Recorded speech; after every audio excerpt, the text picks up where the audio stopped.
Hi, and welcome to the first edition of Unbound and Unapologetic, where we discuss how to go from self-limiting beliefs to limitless possibilities. I'm your host, Colette, and before we get into the good stuff, don't forget to comment, like, subscribe, and send this to your 3 best friends. Now, let's get into the good stuff. So, as you can see from the title of this video, we are going to talk about the good girl trope and why it is harmful to women in our society. From my observations and just general critiques of the world around me, I have constructed my own definition of what a good girl is. A good girl is a socially constructed identity imposed on women to maintain conformity and uphold societal norms. Promoted as a path to safety and ease, this trope demands self-sacrifice, compliance, and is often at the cost of personal happiness and authenticity.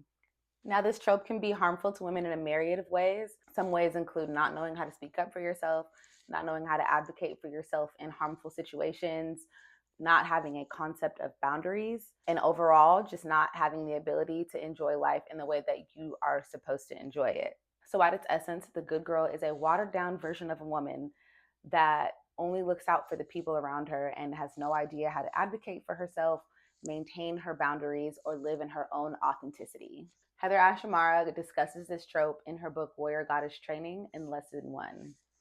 She says, most women know all about commitment. We commit to hiding or exaggerating our flaws, to making others happy or comfortable at the expense of our happiness and comfort, supporting others' dreams at the expense of our own dreams, or criticizing ourselves and others at every turn. We commit to who we think we should be rather than committing to meeting ourselves where we are. We commit to seeing ourselves through other people's eyes, gauging our self-worth based on their acceptance, rather than witnessing our own unique inner beauty and strength. We commit to being nice rather than being real, or we commit to being right rather than being vulnerable. And the problem is we are the ones who suffer.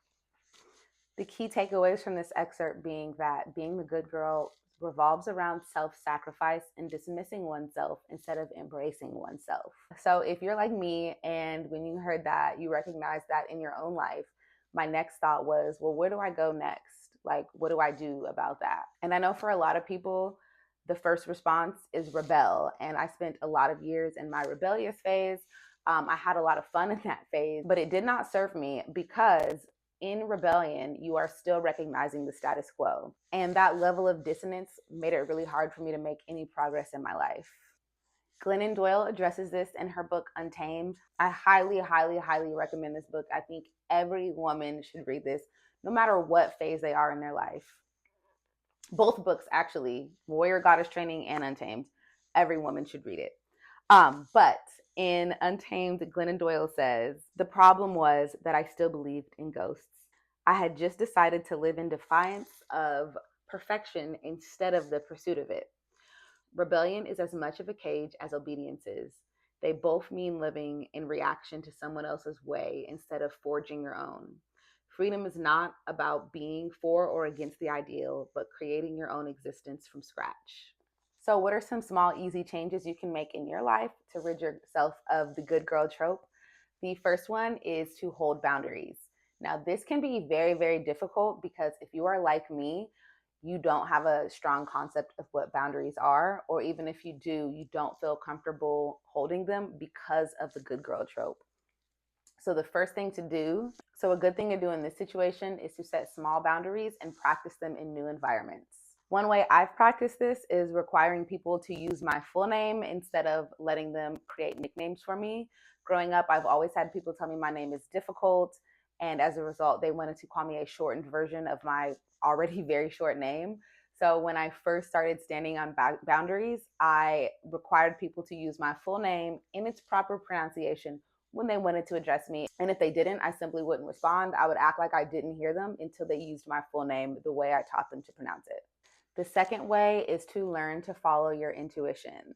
We all have that inner nudge inside of ourselves that tells us when to do something and when something doesn't feel quite right.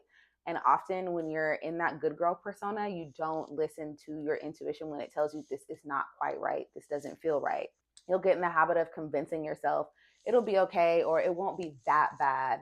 And at the end of the day, we all know when we ignore our intuition, it never turns out right for us. So learn to start listening to those inner nudges the first time you hear them and not after you've seen red flag after red flag after red flag and it's too late. Having a strong connection with your intuition is a great way to build personal freedom. And the third tip for this video is to question everything. Learn to say, why is it this way? Why is this the way it's always been? And is there a way we can do this better? Oftentimes we lean into, this is the way it's always been, because it's easier to just not question. But oftentimes your freedom is on the other side of that question. So don't be afraid to question everything, if only so you can better understand it for yourself, but in the bigger picture, so you can understand why you're doing something and decide if that's something that fits within your inner narrative. That's all I have for you today. I'll see you next time. Bye.